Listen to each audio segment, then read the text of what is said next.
Olá, seja bem-vindo ao Confraria dos Esportes, nosso encontro semanal, falando sempre com gente importante, interessante, que sabe muita coisa dos esportes aqui no Brasil. A gente fala sempre de muitas modalidades, né? Geralmente modalidade com bola. Hoje a gente vai falar de esportes náuticos e quem vai contar muita coisa para a gente é o nosso convidado da semana, Carlos Bezerra. Seja muito bem-vindo, Bezerra. Bem-vindo, eu agradeço a presença de quem está aqui nos assistindo, né? Obrigado, Ari, pelo convite. Muito bacana falar de um esporte que eu milito há um bom tempo já. É legal, e muita gente não conhece. Quando a gente fala de esportes náuticos, na verdade, envolve muita coisa, né? São as atividades que acontecem no mar, em rio, em lagoa, né? E geralmente não, acho que é uma regra, não pode ter nenhum motor, é isso? Exatamente, o motor são só os braços e as pernas dos remadores, né, Ari? Ou no caso, vela também se enquadra, Sim, vela é um esporte náutico também. também entra no E esporte esporte náutico, com né? motor também, né? O jet ski acaba sendo esporte náutico, a motonáutica, né? Mas Mas aí esportes. já não entra no mundo olímpico, né? Isso que eu ia reforçar, não entra no mundo olímpico. Quando a gente fala então de Olimpíada, o esforço tem que ser do corpo humano, pode usar o vento, pode usar alguns recursos aí, inclusive os remos, né? E eu queria saber um negócio. Quando a gente fala de futebol, como é que você começou? Eu comecei na escola, o meu pai jogava. E no remo, como é que alguém começa?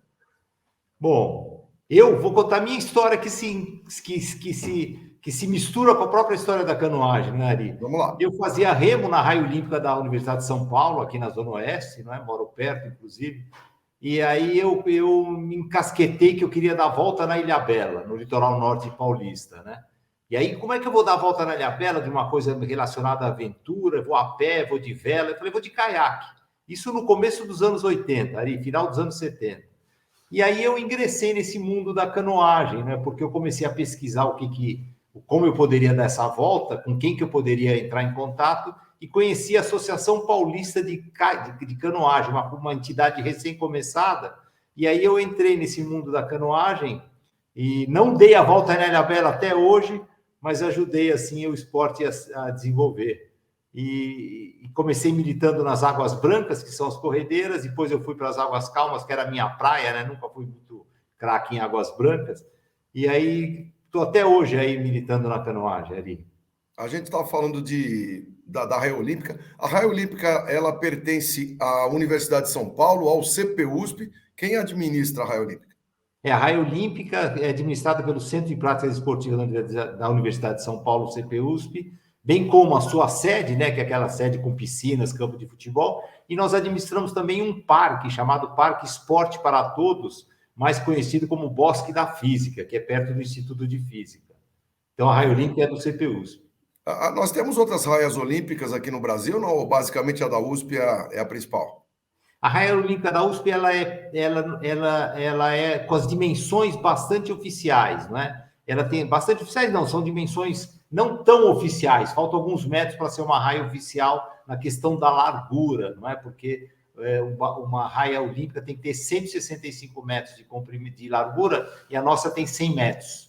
100 metros. Mas é possível fazer grandes competições internacionais ali, como já foram feitas, e como uma raia artificial, só a nossa raia. Nós temos outras raias utilizadas para competição, como a Lagoa Rodrigo de Freitas, como o Lago Igapó, lá no Paraná, não é? Então, existem outras possibilidades de você fazer competições até internacionais, como tivemos os Jogos Olímpicos, os Jogos Pan-Americanos no Rio, não é? Na Lagoa Rodrigo de É Freitas. isso que eu ia te perguntar. Os jogos foram todos na Lagoa, né? Foram. E o pessoal vinha para São Paulo para se preparar, para fazer uma adaptação na Raia Olímpica, não? Vieram, sim, nós recebemos na Raia Olímpica as equipes da China e da Rússia. E foi a USP entrou nos Jogos como um projeto, a Universidade de São Paulo nos Jogos Olímpicos e Jogos Paralímpicos Rio 2016, e foi muito bacana. Nós recebemos na Raia Olímpica a China e a Rússia, as equipes de canoagem, recebemos também a equipe do Chile da paracanoagem, e na pista de atletismo recebemos a França e a Itália, com o famoso saltador Lavillenie saltando lá no CPUSP. Não, aquele que ficou muito amigo da torcida, né? Na final, ficou bem contente, ele ficou, né? Foi esse mesmo, né? Thiago Ficou, Braz que o diga. ficou bem alegre ele. Mas agora apareceu um camarada novo aí que deixa os dois para trás, mais de um palmo, né? É, exatamente, né? Se eu não me engano, é um sueco, né, Ari? Isso, ele é sueco, mas ele também é norte-americano. O pai é um, a mãe é outra. Ele escolheu a Suécia, mas ele ganharia por qualquer país. O cara é muito fera. É verdade. Você falou que foi logo no comecinho ou no final dos anos 70 que você começou a se interessar. Mas se a gente voltar um bocado no tempo, ó, o Flamengo é um clube muito antigo. Clube de Regatas do Flamengo. Clube de Regatas Vasco da Gama. O Corinthians, no escudo do Corinthians, tem os remos. Então é um esporte que já é praticado há muito tempo, né? É, Ari, nós estamos falando de dois esportes irmãos, não é? A gente falou de canoagem e nós estamos falando do remo. O remo, realmente, o esporte remo, aquele que a gente rema para trás, não é? A canoagem a gente vai para frente, o remo a gente vem para trás. É um esporte extremamente antigo, né? Um esporte muito tradicional, inclusive mundialmente, e ele foi o responsável pelo início de vários clubes no Brasil. Por exemplo, como você falou, Clube de Regatas Flamengo. A palavra regata significa que tem remo, que começou com remo. Clube de Regatas Vasco da Gama, o Corinthians, o Espéria, o Clube de Regatas Tietê, extinto Tietê, não é, Ari? O extinto Tietê. E eles tinham sempre uma saída para o Rio Tietê quando era Isso, navegável, aí, né? aí o problema, aí os clubes de São Paulo migraram para a Raia Olímpica por conta da construção da marginal, que ficou muito difícil o acesso, você atravessar a marginal com um barco de 20 metros de comprimento, não dá, né? Então, acabaram procurando um local e em 1972 a gente inaugura 71 a gente inaugura... Não, acho que foi 72. 72, é o cinquentenário da Raia esse ano. Isso que eu ia falar agora. Nós estamos fazendo o cinquentenário da Raia Olímpica e aí foi o início em 1972. Quando você começou na canoagem, eu acho que foram pioneiros você e um professor que eu tive de natação, o professor Christian Klausner. Exatamente, o Christian é nosso parceiro até hoje, eu tive com ele hoje e a gente começou na canoagem, eu comecei um pouquinho antes, depois ele entrou com os cursos de canoagem no CPUSP, Centro de Práticas Esportivas da USP. A gente vai completar essa conversa aqui do Christian daqui a pouquinho. Ah, a Confraria dos Esportes essa semana está recebendo o Carlos Bezerra, professor especializado nessa área de canoagem. A gente vai fazer uma breve pausa e volta já já para o segundo bloco.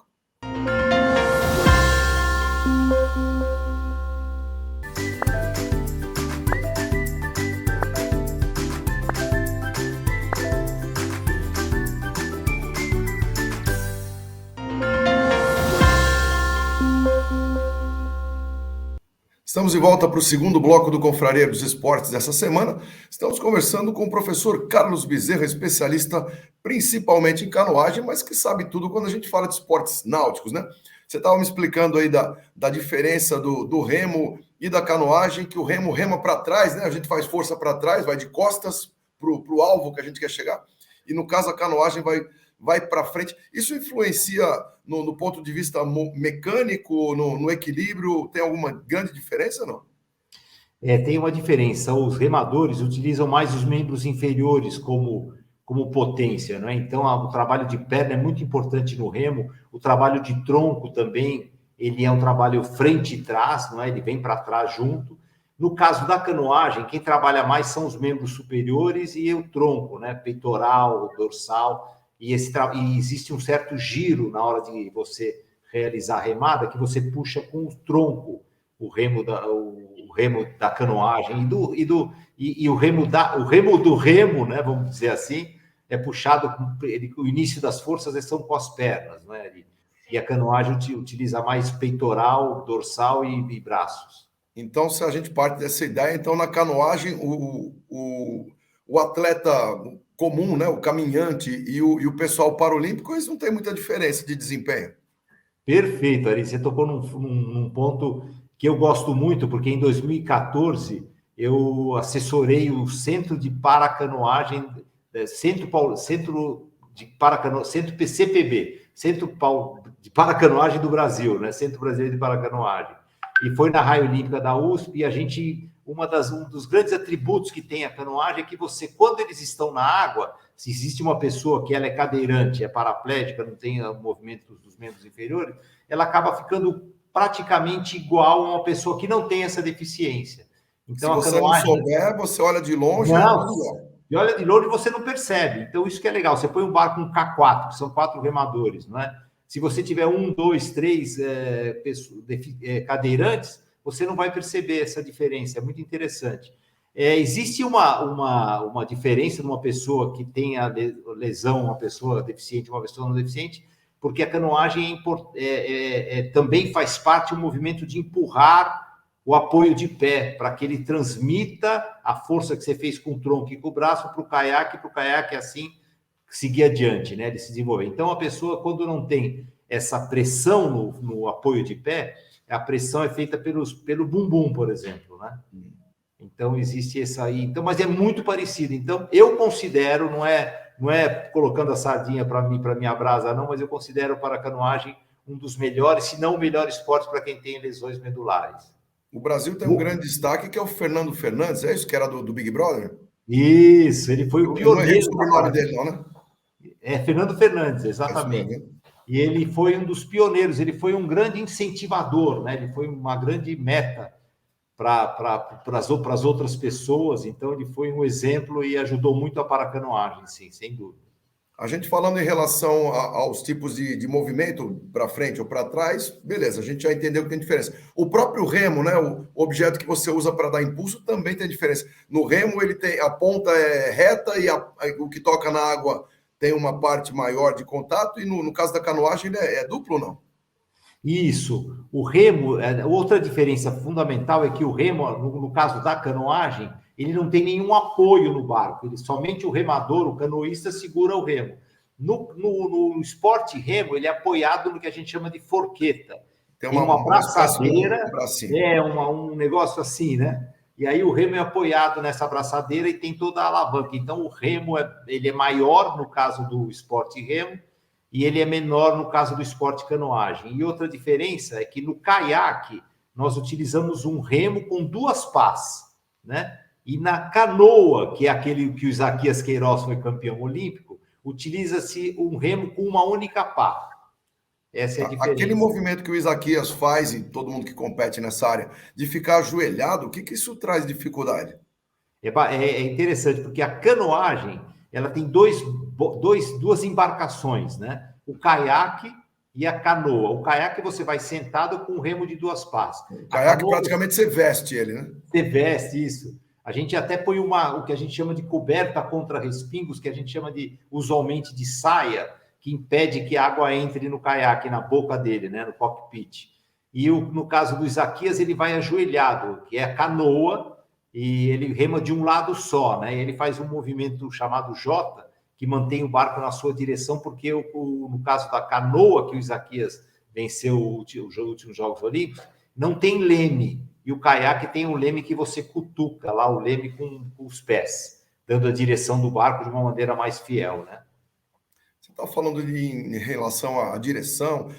Uma das provas do remo, eu sei que a sua área é mais a canoagem, mas tem uma das provas do remo que tem 8 pessoas, são 8 remadores, e tem mais o patrão, é o cara que comanda o ritmo, é isso?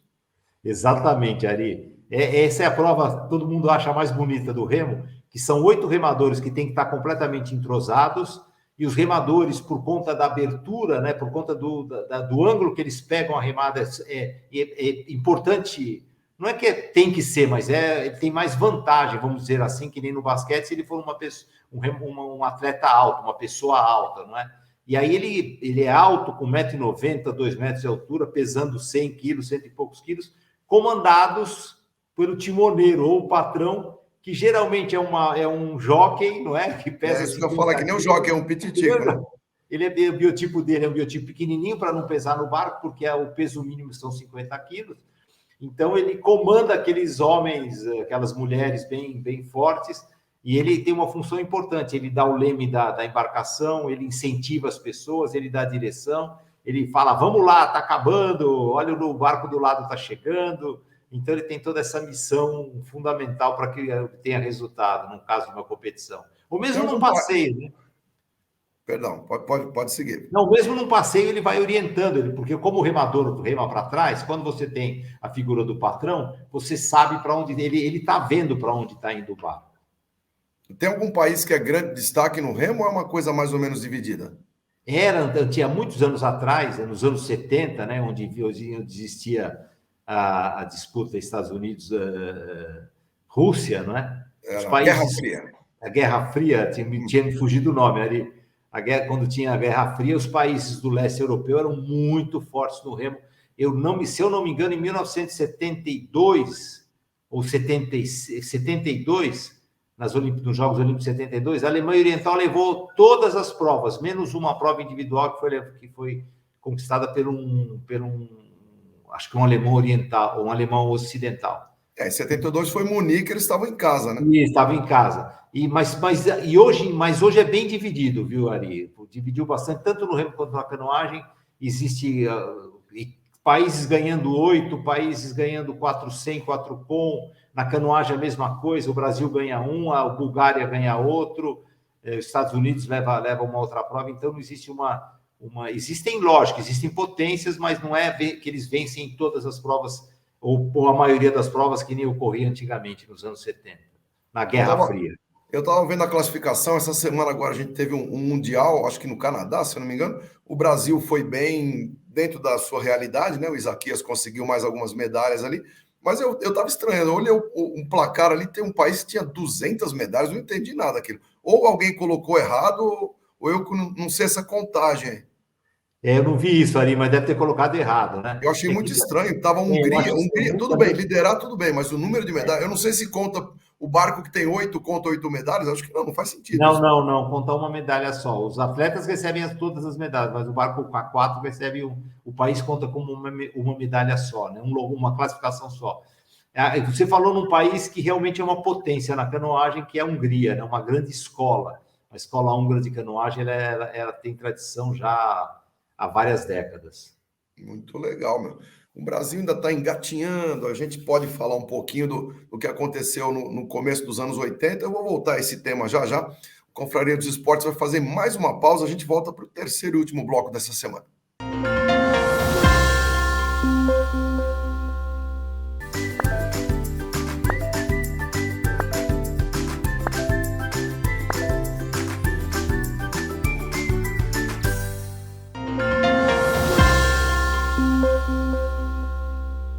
Estamos de volta para o terceiro bloco, e é o definitivo do programa dessa semana, recebendo o Carlos Bezerra, um especialista na canoagem. Bezerra, a gente estava falando um tempinho atrás, o Christian Klausener. Sim, senhor, professor Christian, meu professor de natação, juntamente com Eduardo Cocubum, olha que dupla, hein? Olha só. A culpa é deles de eu nadar, então? Danados demais. Eu tenho um pacto que eu fechei com o Christian, depois eu te conto fora do ar, que senão o Christian vai ficar triste, hein? Mas eu não vejo o Christian desde que eu acabei a faculdade, desde 84, faz tempo, hein? Muito tempo. O Christian continua mexendo com canoagem, não? Sim, continua como professor do CPUSP, né? Ele foi o técnico da seleção brasileira que estreou nos Jogos Olímpicos em Barcelona, em 1992, mas ele continua firme na canoagem, lá dando os cursos na Raio Olímpica da USP, em vários horários. Nesse começo do Brasil, em participações internacionais, nessa fase mais recente, nós tivemos, na verdade, um argentino, né? O Sebastián Quatrin, ele que era o grande nome do Brasil. Sebastián Quatrin foi eu chamo ele de meu filho, né? Porque eu acolhi ele na minha casa, e quando ele tinha 13 para 14 anos, eu conheci numa competição em Ipatinga, ele era de Governador Valadares, ele era argentino, depois se naturalizou brasileiro, lógico, para representar o país, e ele foi um remador muito, muito bom, e ele teve como grande resultado em 1996, em Atlanta, um 8º lugar, quer dizer, ele estava na final e foi 8º lugar. Então, ele abriu portas para muitos outros remadores como exemplo, né? O Isaquias Queiroz, que é um competidor brasileiro que tem, agora parece que 15 medalhas mundiais, que é um número, para o Brasil, é uma coisa expressiva demais, né? No esporte que é pouco badalado, pelo menos até o surgimento dele. Ele é um cara que vivia num mundo mais náutico, onde ele vivia na cidade dele, ele tinha mais ou menos, o dia a dia era usar o barco para se locomover. O Isaquias nasceu daquilo que a gente chama de quantidade vai trazer a qualidade, né? É uma máxima que o esporte usa, e a gente precisa descobrir talentos, a verdade é essa, né? E os talentos estão onde existe água. Imagine quantos talentos tem remando na região amazônica. O Brasil é o maior volume de água do mundo, 8 mil quilômetros de costa, então tem talentos aí, e a descoberta de talentos é que a gente obtém o resultado esportivo que deseja, não é? Ou seja, o sucesso no caso do esporte. E o Isaquias era um desses, foi descoberto num projeto social, remava na cidade de Ubaitaba, no Rio Conchas, se eu não me engano, esqueci o nome do rio agora, acho que é Rio Conchas, e ele era um talento, né? E foi... O Sebastião Quatrin, quando coordenou um centro de treinamento que nós tínhamos na represa de Guarapiranga, ele falou, olha, tem um rapaz aqui que vai dar o que falar, e era o Isaquias Queiroz, né? Se o Isaquias parar hoje, o Brasil tem substitutos para ele, não? Não tem, Ari. O Isaquias é aquilo que foi descoberto da quantidade e ele é daqueles que a gente chama de fenômeno, né? É Isso aquele aumentou talento, pelo menos a procura pela atividade? e aumentou com ele como ícone esportivo. Muita gente, e a própria cidade dele hoje tem um grande centro de treinamento de canoagem. No CPUSP, vocês têm um projeto que eu acho que é ligado ao remo ou à canoagem, não sei exatamente, e que tem um apoio social para mulheres que tiveram algum problema de câncer de mama, alguma coisa. É o Remama, é isso? Isso, o Remama é um projeto que nasceu de uma parceria da USP, do CPUSP, com o Instituto de Câncer do Estado de São Paulo, o ICESP, nasceu da parceria CPUSP e CESP, e hoje já tem a Escola de Educação Física e outras unidades da universidade envolvidas nesse projeto. E é um projeto para pessoas, para as mulheres que tiveram câncer de mama, não é? Então é um projeto rosa, não é? Em relação ao Outubro Rosa, e elas se dizem sobreviventes do câncer, e o projeto foi estudado por um médico canadense que identificou que o movimento da canoa, né? Eles usam um barco chamado Dragon Boat, que esse movimento era propício para a recuperação das pessoas que tiveram câncer de mama. O esporte, a atividade física é importante para muita coisa, né, Ari? É que alguns casos do câncer de mama, às vezes eles recomendam que não faça muita atividade de força. Acho que é muito pontual, né? Cada caso é um caso, sem dúvida nenhuma. No caso do Remama, são pessoas que já estão curadas do câncer de mama, né? Vocês tiveram uma parceria também, acho que com o Instituto Ayrton Senna? Tivemos durante muito tempo o Projeto Esportes Talento, não é? Que foi com o Instituto Ayrton Senna. O Ayrton Senna, não sei se você lembra, ele treinava no CPUSP, ele corria ali, né? Com o Nuno Cobra, né? Com o Nuno Cobra, exato. E com o falecimento dele, a irmã dele, a Viviane Senna, assumiu o controle desse instituto, criou o Projeto Esporte Talento, e esse projeto foi estreou na Universidade de São Paulo, né? E hoje nós alteramos, a parceria continua, não é uma parceria tão próxima, mas ela continua assim em vários outros projetos, e ele é administrado pelo nosso Programa de Desenvolvimento Humano pelo Esporte, o PROD. No caso, quem que queira participar das atividades, treinamento de remo, de canoagem aí no CPUSP, é preciso que seja um aluno da universidade ou vocês abrem para o público externo também? Sim, abrimos para o público externo também, não é? Entrando no site do CPUSP, cp.usp.br, a pessoa tem mais informações, ou vá visitar a Raia Olímpica da USP, né? Eu achei ela tão bonita, tem suas capivaras, suas aves ali, seus peixes. Ali tem, é bem bacana mesmo. Bem limpinha a água, nossa, não tem nenhuma ligação com o Rio Pinheiros. Nós temos um oásis no meio do Rio Pinheiros, então. Exatamente, paralelo ao Rio Pinheiros ali, tem a Raia Olímpica da USP, com o seu polêmico muro de vidro, né, Ari? Nem me fala, esse muro deu o que falar há muito tempo. Deixa eu te perguntar um negócio. A canoagem, a gente tem aquele conhecimento do tradicional, você rema para frente, etc e tal.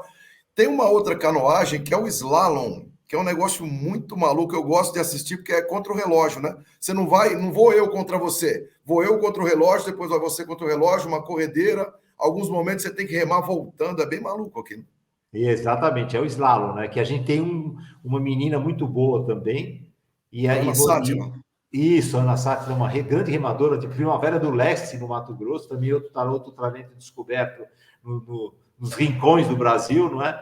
E a prova olímpica, a prova internacional, a prova oficial do slalom, são 25 porteiras ou portas que você passa, como você falou, a montante ou a jusante, né? Você passa descendo o rio e as porteiras são verdes. E quando você tem a porteira vermelha, você passa contra a correnteza, não é? E aí você não pode tocar naqueles apoios. Isso, cada toque é que nem cavalo, né? Quando bate lá e derruba o obstáculo. Cada toque é uma pontuação perdida, e aí a somatória do tempo com os pontos perdidos ou não perdidos numa descida, não é? Porque os bons não batem quase nada ali. E é muito interessante, porque às vezes o camarada que é o super favorito, se ele der uma cutucada ali, ele perde em tempo ou é pontuação?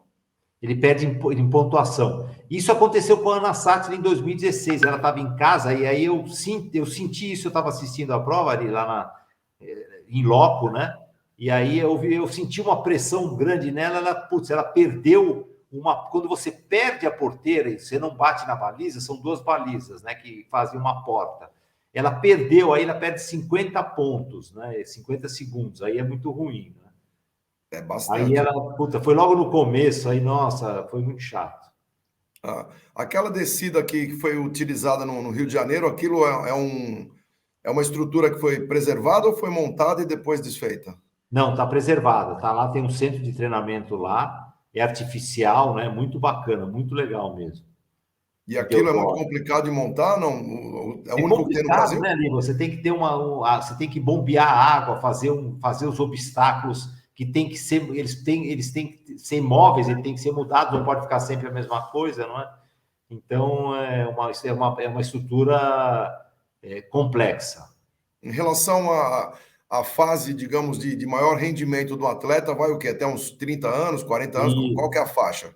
Isso, a ideia é que o atleta, nós estamos falando de atleta, né? Porque a Sim. canoagem é muito mais, qualquer esporte é muito mais do que a parte competitiva.